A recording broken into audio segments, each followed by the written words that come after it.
For a long time, we've been told that jazz history just happens, that the great musicians rise to the top, the important institutions last, and the best records win. That if something matters, it will be remembered. But that's not how this really works. Because jazz history isn't just written by talent. It's written by who gets visibility, who gets institutional support, who gets remembered, and who gets left out of the conversation. This week, we're looking at 3 stories that show that process in real time. We're remembering 2 musicians who shaped modern jazz in very different ways. Richie Beirach and Mingo Lewis, and asking why their influence runs deeper than most people realize. We're talking about Wynton Marsalis stepping down from jazz at Lincoln Center, and what that means for who gets to define official jazz going forward. And we're breaking down this year's Grammy results, what they got right, what they didn't, and what they tell us about how recognition really works. Because none of this is random. Legacy, institutions, awards, they're all connected, and they all shape how jazz gets remembered. This is This Week in Jazz. Let's get into it. When people think about jazz legends, they usually think about stars, frontline players, band leaders, household names. But a lot of people who shape this music the most aren't the famous ones. This week, we lost 2 musicians who represent that perfectly. Richie Beirach and Mingo Lewis. 2 completely different careers. 2 different musical worlds, but the same kind of influence. One helped define how modern jazz is written and taught. The other helped define how modern jazz feels. And if you've listened to jazz, fusion, or even pop music over the last 50 years, you've been hearing their work, whether you know their names or not. So let's talk about who they were and why they mattered more than most people realize. Let's start with pianist Richie Beirach. Richie was born in 1947 in Newark, New Jersey. He grew up during the post-bop and modal jazz era. He was a classically trained pianist before fully embracing jazz. And that's important because that means he had some technical chops, he had some deep musical knowledge, and he understood music in a different way than someone who started with jazz. But he was influenced by jazz without a doubt. He got bebop language from Bud Powell. He got harmonic depth and lyricism from Bill Evans. And he got that modal power and voicings from McCoy Tyner. All these pianists were people who went into Richie Beirach's eventual playing. And later on, he even brought in European classical composers into the mix. Now, this all started to formulate when he was studying at the Berklee College of Music. There he got early exposure to advanced harmony and composition ideas. This fueled him to begin working professionally in New York during the late 60s.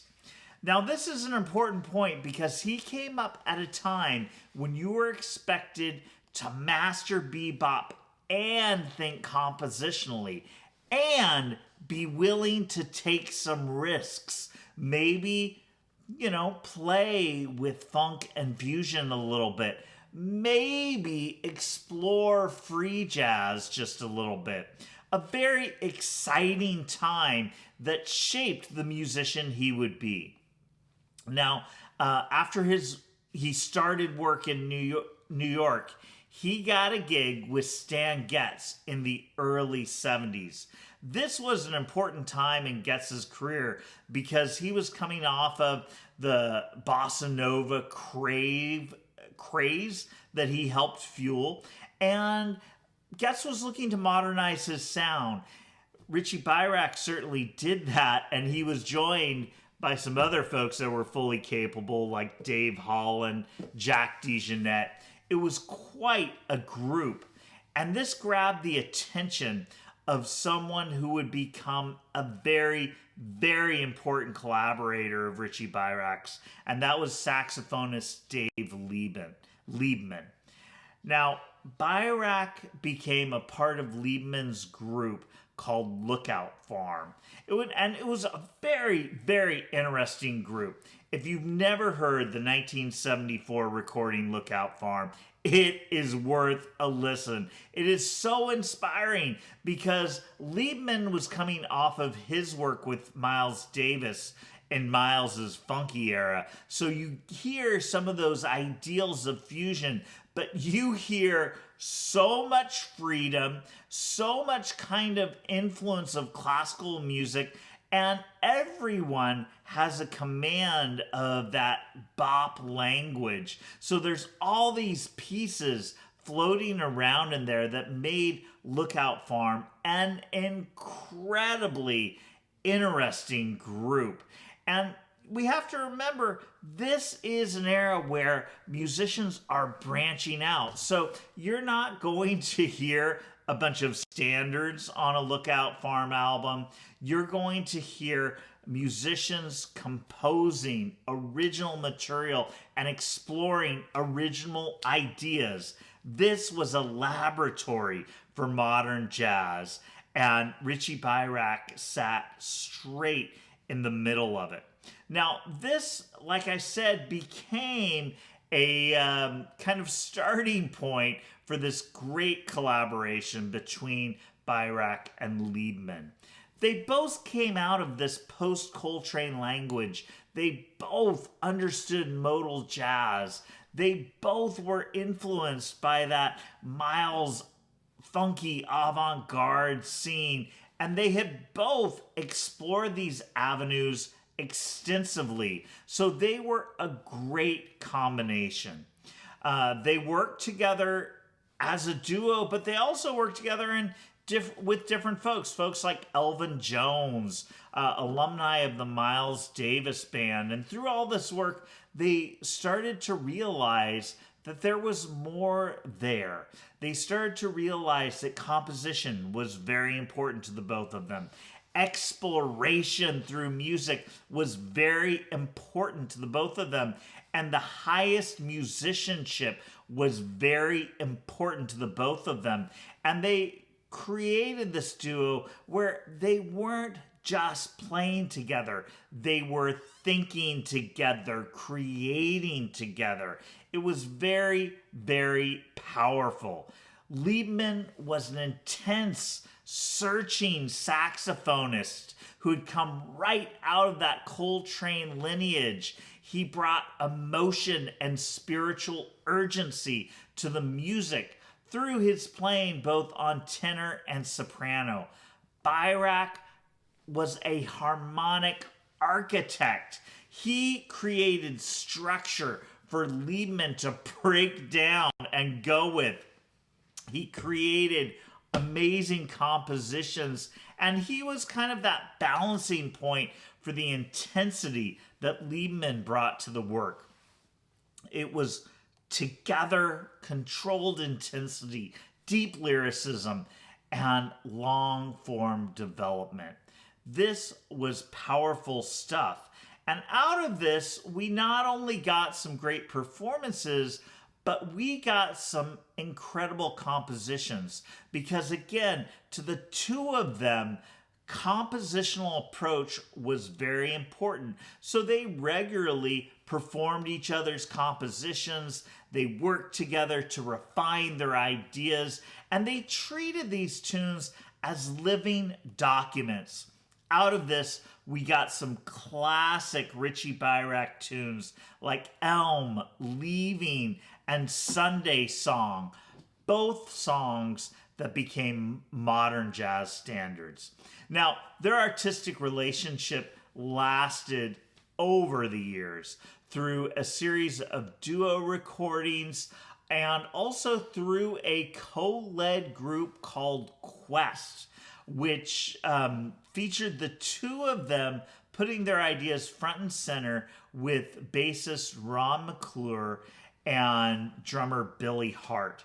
Really explosive stuff if you ever get a chance to listen to any of those Quest recordings.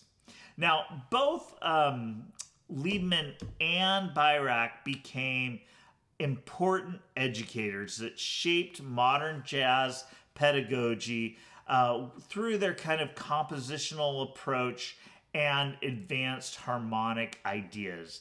They influenced so many generations in the way they thought about jazz. They were a very important combination. You can't really talk about Richie Beirach without talking about Dave Liebman. Their partnership helped define what modern jazz composition and interaction could look like.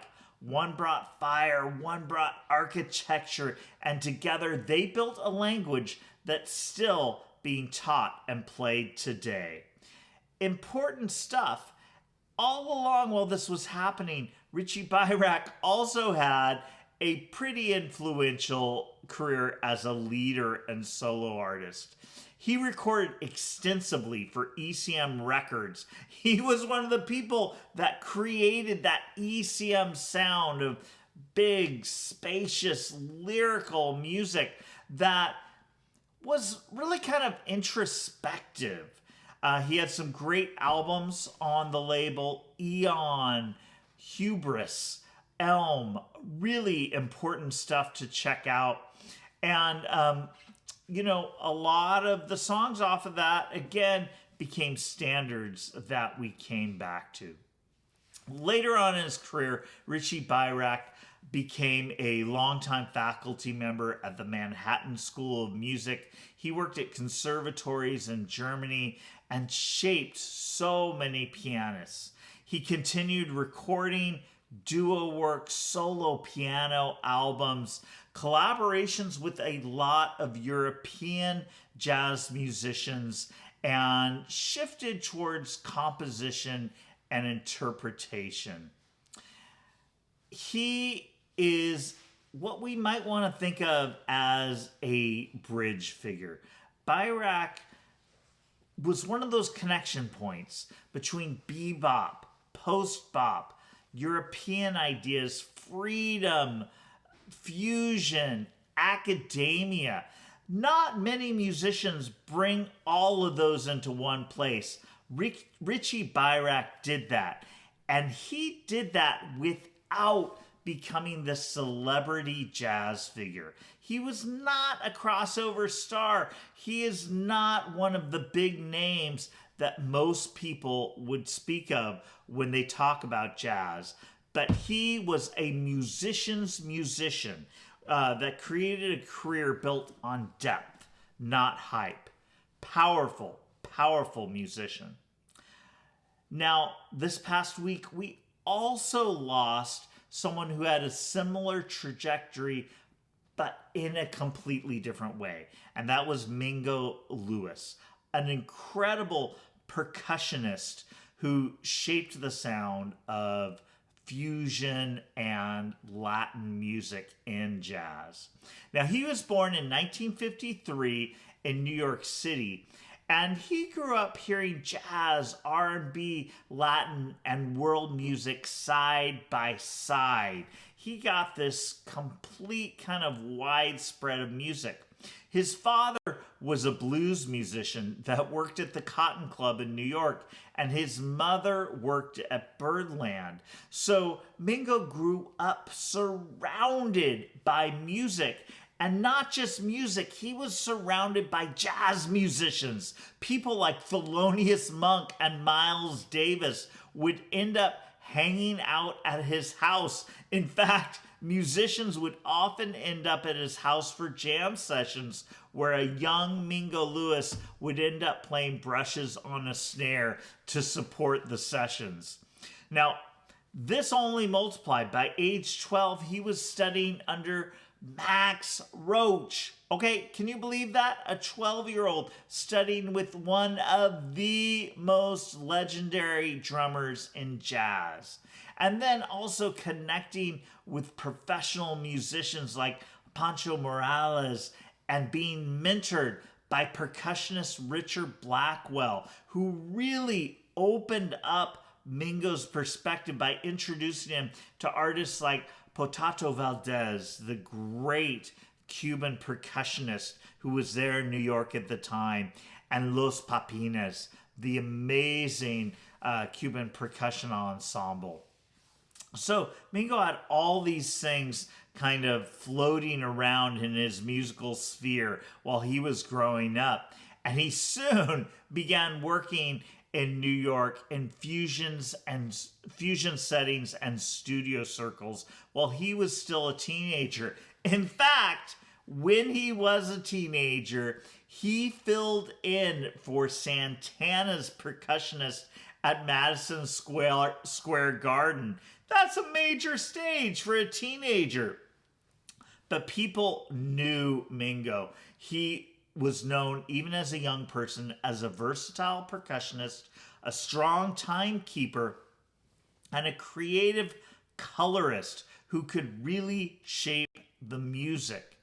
Because he had all these influences, he came up when rhythm and jazz was expanding beyond swing, and he realized that needed to be something global.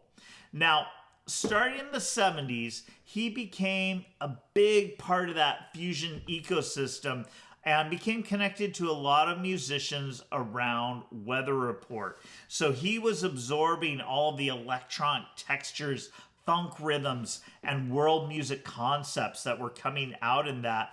And soon he became a key sideman for fusion albums. Now here's a list of a few that Mingo had a particularly big impact on. First one, Future Shock by Herbie Hancock. This was one of the most influential crossover albums in jazz history. It brought together electro funk, fusion, hip hop, and studio heavy production. Now here, and you'll see this as a theme as he continues to work throughout the 80s, he is playing percussion alongside electronic textures and drum machines. He brings that human feel together that, bridges jazz, funk, and dips his toes into hip hop. He helped make this one of the most futuristic jazz records of all time still feel alive.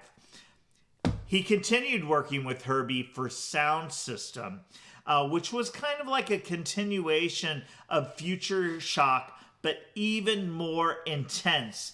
Bigger electronic textures, bigger studio production, and more, we start hearing more of that global rhythmic influence come in. So Mingo was playing lots of hand percussion. He was giving the music that world music flavor. And he really kept that groove beneath all the synth textures. Now, you might also know fusion was at the time about virtuosity. It was about those chops and what you can do. And I think someone who really epitomized that at the time was Al Di Meola.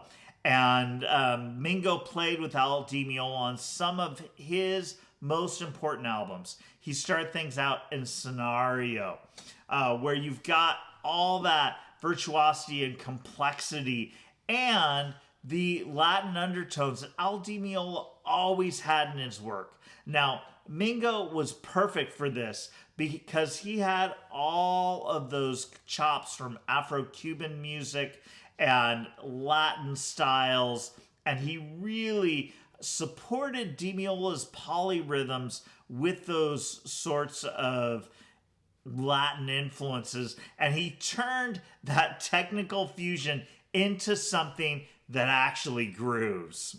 Now, Di Meola kept him on for what became one of his most popular albums, Electric Rendezvous. This one was a little more accessible, but it still had those strong melodic hooks, still had a lot of technique happening on it.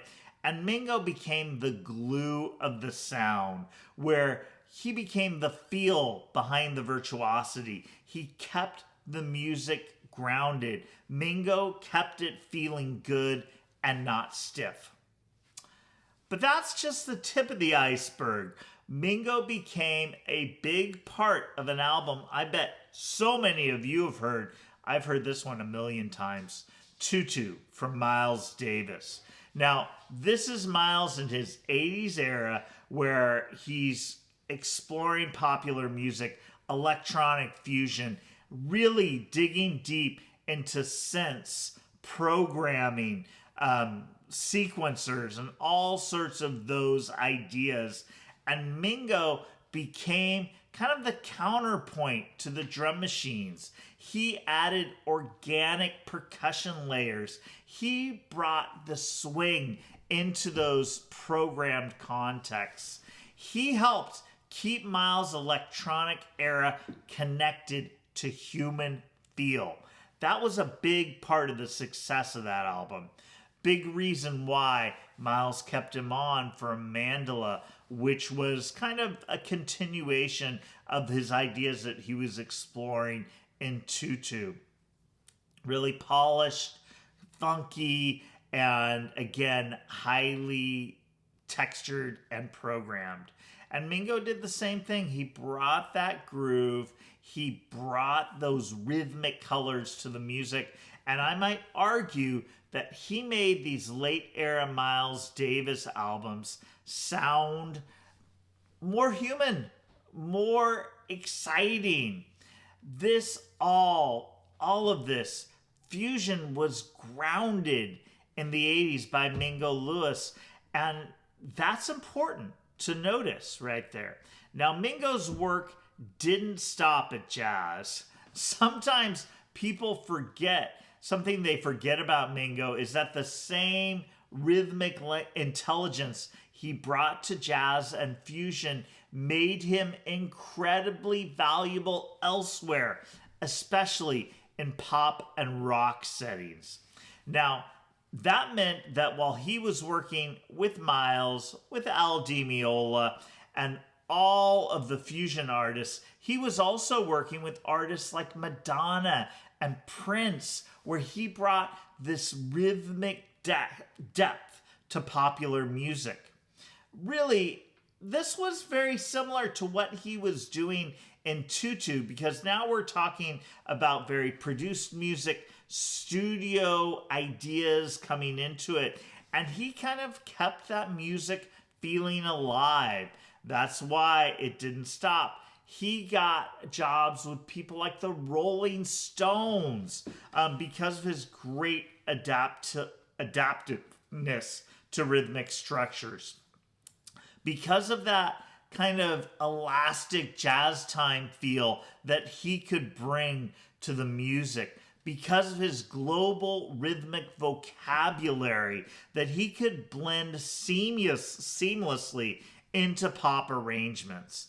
And because really his musicianship and his musical intelligence, he thought like a composer inside the rhythm sections. He shaped transitions, supported vocals, and really enhanced the emotional arcs of the songs. He was kind of an elite type of artist, someone we might think of as a crossover specialist who could tour with pop stars, record hit albums, play fusion gigs, lead jazz products all at his own, and do all of this at a very high level. This was rare.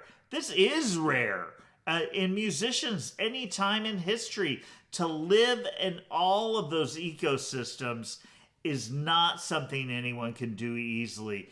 And Mingo made it look like the easiest thing in the world. Really incredible musician. Now, we got one solo album out of Mingo that he recorded as a leader, and that's called Flight Never Ending. And if you've never heard this one, go check it out right now. Pause the video, go listen to this album. It is some of the most interesting things you'll ever hear. It's got all of that kind of big synthesizer and guitar sounds that you might expect from fusion out of the 70s and the 80s. And it's big and it's aggressive, but at the same time, it is really smart. These are not put there in a production term. They are used as improvisational tools. The rhythm is intense. Everything from very traditional Afro-Cuban rhythms to odd time signatures, different types of ways to play groove. Really interesting stuff that if I could recommend one album to you this week, it would be that, Flight Never Ending from Mingo Lewis. Check it out. Now, you might start seeing a theme here, but just like Richie Beirach, Mingo Lewis was one of those bridge figures. He connected jazz fusion, funk, world music, electronic production, popular ideals. Not everyone could do that. He was one of those people. He expanded what jazz rhythm could mean. He normalized global percussion in jazz, and he modeled groove-centered leadership. Powerful stuff. And again, not a household name, not a front page jazz figure, but a musician's musician who we need to remember. So take some time this week to listen to Richie Beirach, to listen to Mingo Lewis, and remember their legacies as we move forward. And speaking of legacy, our second segment here on This Week in Jazz tackles a pretty big event. That's right, Wynton Marsalis is stepping down from his leadership role at Jazz at Lincoln Center, something he has done for a long time that has had a huge impact on the way jazz has been seen over decades now. So let's take a look back and see where this all started. Now, Jazz at Lincoln Center started with a mission, a jazz program within Lincoln Center in the late 80s that wanted to establish jazz as a classical American art form. But they knew they couldn't do that on their own. They needed artistic authority, public credibility, and some sort of leadership to get them going. In walks Wynton Marsalis, who at the time was a major recording artist, a public intellectual in the jazz world, and a leading advocate for tradition. This was a match made in heaven, and Wynton became the artistic director of Jazz at Lincoln Center in the early 90s. It's important to think about what that meant. Jazz at Lincoln Center wasn't just hiring a jazz musician. They were bringing on Wynton's vision for jazz into their institution. And they built a pretty powerful institution around that. They created a permanent home for jazz. The Frederick P. Rose Hall opened in 2004, and this was the first major venue complex in the world dedicated to jazz. That's right, not just in New York City, not in the United States, in the world. That's a big deal. They also established the Jazz at Lincoln Center Orchestra. All right, the mission and the venue had been completed, they needed a professional big band to be kind of like the house band there, the flagship ensemble. And Wynton was in charge of this. He built a band focused on swing tradition, Ellington lineage, and classic big band repertoire. But that wasn't it. Of course, if you want this music to survive, Wynton realized that you needed something to kind of spread this out into the world.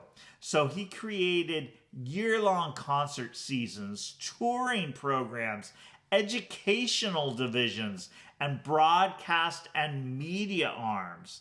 He was not just the guy playing in front of the band. He helped create a cultural infrastructure, which is one of the reasons why jazz at Lincoln Center is what it is today.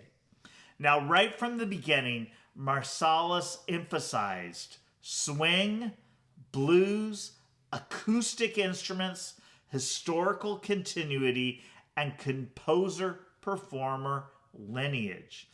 Through that, he elevated figures like Duke Ellington, Louis Armstrong, Jelly Roll Morton, and he framed jazz history in a very structured narrative.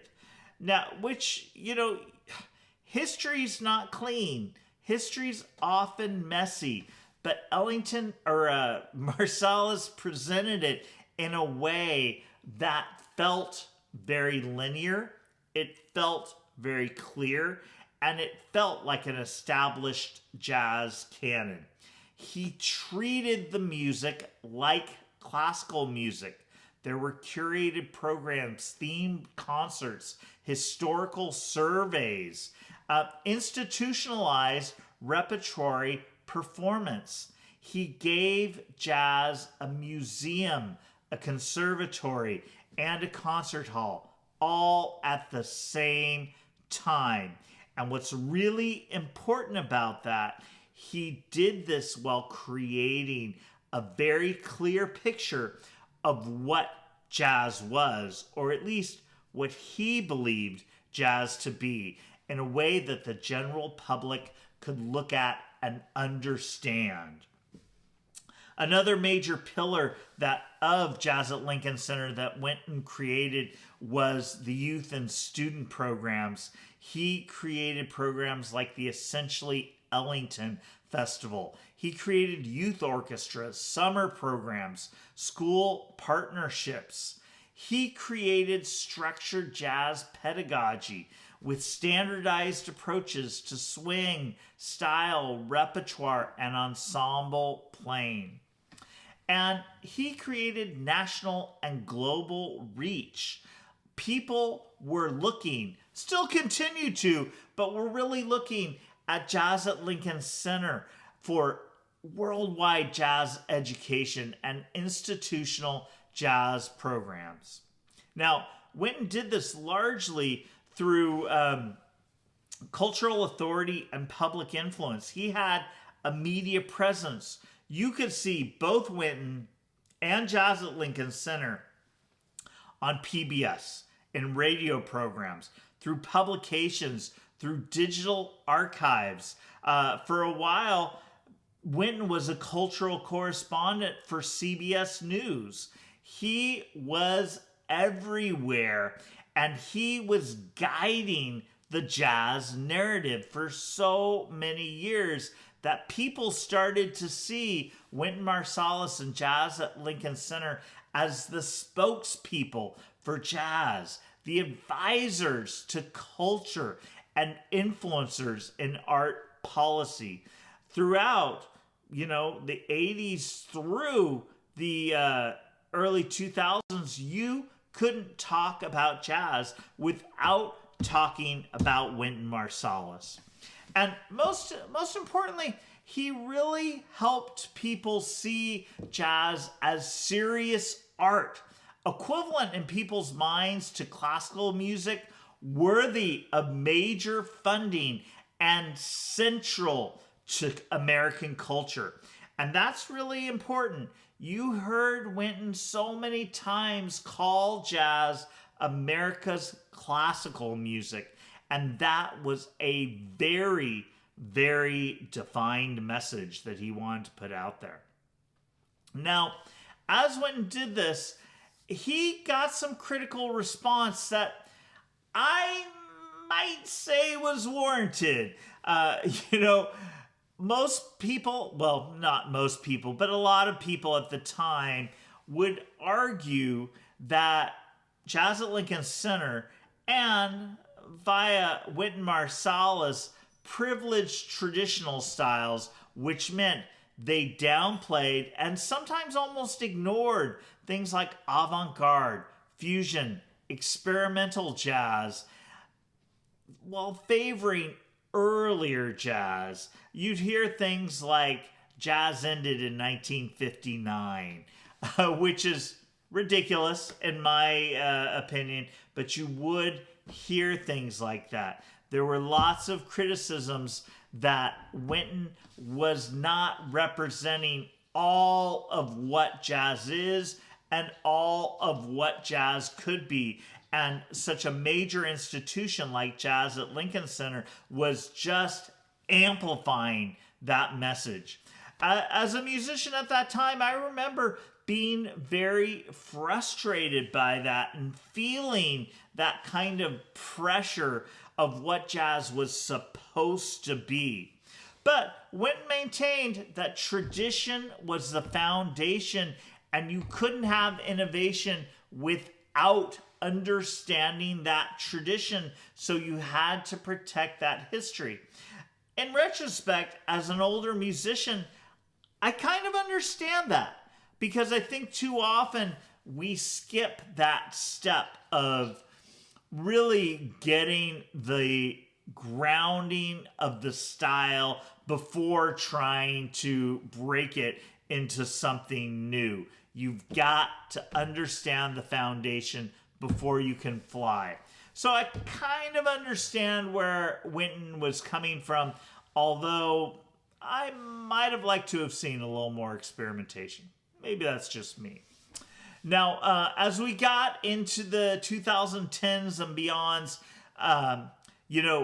Jazz at Lincoln Center was financially stable, internationally recognized, and deeply embedded in New York City culture. So at that point, we started to hear more diverse voices coming out of Jazz at Lincoln Center, cross-genre projects, the orchestra doing works from contemporary composers, and there were broader collaborations.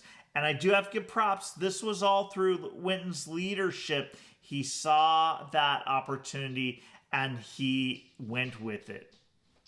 At this point, Wynton is stepping down, but he's not leaving something fragile. He's leaving something that he made permanent. This is important because at this point, jazz is legitimate institutionally. Jazz can secure funding. There is a professional, permanent infrastructure for presenting jazz, and that's powerful. But we're left with some big questions. The biggest of being is this. Now let's think about this. Wynton stays as the artistic director through the 26-27 season. He shifts beginning in July 2027, and he'll still serve as an advisor through June 2028. So Wynton will still have his hands in the pot for a minute. But when Wynton leaves, what's going to happen? Will Jazz at Lincoln Center broaden its aesthetic? Will it maintain tradition? Will it redefine its mission? Will it shift into a whole new generation? It's really going to be an interesting time. And we really have to think at the center of this, who is going to replace Wynton? That is really important. I can't think of a whole lot of musicians that would work as hard as Wynton Marsalis did to make jazz what it is today. And we have to remember, last week we talked about the NEA Jazz Masters and what's happening at the Kennedy Center right now. We are in a highly conservative era where arts organizations are being sidelined. What will become of Jazz at Lincoln Center, and who will lead that, and in what direction? These are important things to think about. If you've got thoughts on this, put them down in the comments, because this isn't just a leadership change. It's a philosophical transition. We have to remember that Wynton Marsalis built an institution, defined the values of jazz, shaped an educational system, and influenced how jazz is presented and understood in America and around the world. Whether you agree with him or not, there is no question that jazz is what it is today, largely because of him. What will happen when he steps down? Leave your thoughts in the comments, because this is a big one. And we are just coming off of a big night. Some might say music's biggest night. I might argue that, but it did just happen. That's right. The Grammys just happened, and there were a collection of jazz awards given out. Now, a couple of weeks ago, I made a video where I went through all the jazz categories, and I said who I think should win in artistic values and who I thought would win. And so I thought it'd be fun to go back through and see where I was right, where I was wrong, and what that all means. Because again, I talked about in the video, if you haven't seen that, check it out. I've got a link here. But Grammys, while they may have lost some of their cultural influence, the financial and business impact of an artist winning a Grammy is huge. And this means a lot to these artists. So this is important in the way that jazz moves forward. So these awards do matter, and we need to think about them. So the first one, let's look at Best Jazz Performance. Now, my point on this one was that there were some young, powerful voices that should be heard and should be recognized. Specifically, I was voting for the track Noble Rise by Lakeisha Benjamin, featuring Emmanuel Wilkins and Mark Whitfield. Great track, and more importantly, we're talking about young artists who would really benefit from this Grammy win. Now, I thought, based on Grammy behavior, who would win was the track Windows Live from Chick Corea, Christian McBride, and Brian Blade from the album Trilogy 3. Well, hey, I was right. The winner was Chick Corea, Christian McBride, and Brian Blade. And this is a tricky one for me to comment on, because I talk about Chick Corea, one of the most important musicians for me of all time. One of my heroes, someone I have listened to and been influenced by more than I could even state. Christian McBride, one of my biggest bass influences. Brian Blade, I think a brilliant musician, but I don't think they should have won. Now, let's be honest here. Chick passed away a few years ago, and while we can honor artists posthumously, Chick has already won Grammy Awards after his passing. He has been honored, and while I would argue that we should honor Chick Corea every day, this award would have benefited Lakeisha Benjamin much more. And I think it's a little bit of a travesty that it went the way it went. But it did. Let's look at the next one. Best Jazz Vocal Album. Now, in this case, I was torn a little bit between Elemental from Dee Dee Bridgewater and Bill Charlap and Portraits from Samara Joy.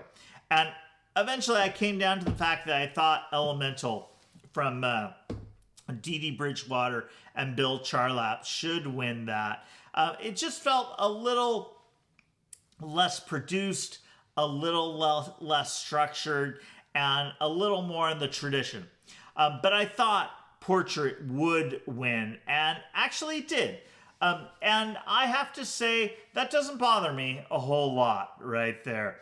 Not only because Dee Dee Bridgewater has won a number of Grammys in the past, but Samara Joy, to me, is a jazz artist of the future. Samara Joy is deeply rooted in the tradition, a wonderful performer, and someone who I feel could be one of those iconic voices for jazz moving forward. I often see this resemblance to Ella Fitzgerald in that same way, whether we're talking about kind of vocal similarities or not. We are talking about influence, similarities and influence between these two, and I am A-okay with recognizing Samara Joy anytime. All right, next one, Best Jazz Instrumental Album. Now, I predicted that this should go, I wanted it to go to one of two artists, either the album Belonging from the Wynton Marsalis Quartet or the album Spiritfall from John Patitucci. Really two brilliant albums that I thought not only had a lot of great playing on them, but a lot of forward thinking. The Wynton Marsalis album looked back at tradition and reinterpreted it in a new way. The John Patitucci album took risks and did exciting things with the cordless trio. Really worth recognizing. And I actually thought that Trilogy 3 from Chick Corea, Christian McBride, and Brian Blade would win that because, again, Chick is a favorite of the Grammys, and I thought this would go right there again. But it didn't. Actually, the winner was somebody who I did not mention in the video, and that was the album Southern Nights by Sullivan Fortner, featuring Peter Washington and Marcus Gilmore. And I'm not totally surprised, honestly. It's a good album. Sullivan Fortner is a wonderful musician. I actually saw him live with Cecile McLaurin Salvant. Really great pianist, great accompanist, and a wonderful voice. In the music, I just felt like it felt a little commercial. It felt a little not as forward-looking as either the Wynton Marsalis or John Patitucci album. But again, I can't complain about a great musician getting some attention. So congratulations. The Best Large Jazz Ensemble Album, I thought who should win was, without further ado, Volume 1 from the Christian McBride Big Band. And I thought who would win was, without further ado, Volume 1 by the Christian McBride Big Band. And you know what? Who did win? You guessed it. Without further ado, Volume 1 from the Christian McBride Big Band. This is one of those rare cases where high-level musicianship matches with the expectations of the Grammys. I want to say that Christian McBride has won something like 8 Grammy Awards. Don't quote me on that number, but it's a high number. And he is one of those musicians that the Grammy Foundation really loves and comes back to time and time again. And you know what? I'm okay with that. Outstanding musician. Put aside the fact that he's really one of my bass heroes, but he's a high-level musician who is doing some great things to keep jazz alive. And I'm cool with him winning that award. the best Latin jazz album. Now, I thought that this should go to Arturo O'Farrill and the Afro-Latin Jazz Orchestra's celebration of Carla Bley. A really interesting album with some history right there. One of Arturo O'Farrill's first gigs was with Carla Bley. Understands the music deeply and put together an artistic statement that reinterpreted her ideas and music in a powerful way. I actually thought who would win was Paquito de Rivera's album, or another album from the Afro-Latin Jazz Orchestra that was in the running that was a bit more traditional. But you know what? Here's another one. I was wrong on both cases. Who actually won this was, it was an album called A Tribute to Benny Moré and Nat King Cole from Gonzalo Rubalcaba. Now, Gonzalo is an incredible musician and someone who I respect a lot. I felt like this album was just a little lacking in depth, honestly. It didn't feel like it was forward-looking at all. It didn't feel like it did anything different or unique with the music of Benny Moré or Nat King Cole. But again, so Gonzalo's a great musician. There could be worse people to celebrate, so I'm glad that Gonzalo is getting this recognition. Best Alternative Jazz Album. Now, this is like the weirdest category ever that makes no sense to me at all. I was saying that this is one that I thought was a result of kind of a lot of hip-hop music being claimed as jazz, and so they created another category for it. I don't know. That's not a fact, but this is a weird category. I thought who should win was Honey from a Winter Stone by Ambroise Akamushire. I like that album a lot. It's not the usual album that I would love, but I really do like that one a lot. I thought who would win was Keys to the City Volume 1 from Robert Glasper. Robert Glasper has won many Grammys in the past, and so I thought that this would go straight to him. But this went to the album Live Action by Nate Smith. Nate Smith is a fantastic drummer, someone who I respect a lot. This album is very highly produced, a lot of great collaborators on, a lot of great music, but it's a pop album. It definitely is, and with maybe some jazz tinges. So I was a little disappointed, honestly, to see this album, even in this wacky category, to get the recognition, because it is still a jazz category. So I don't know. I guess that says something about the Grammys, though, in terms of their relevance, and we just might need an overhaul in the way that the Grammys view jazz. I bet you could argue that in a lot of other musical genres as well, but definitely in the jazz category. Lot to think about, but when you zoomed out today, everything we talked about today connects. Richie, Beirach, Mingo Lewis, Wynton Marsalis, the Grammys. On the surface, those seem like totally different stories, but they're all about the same questions. Who gets supported? Who gets remembered?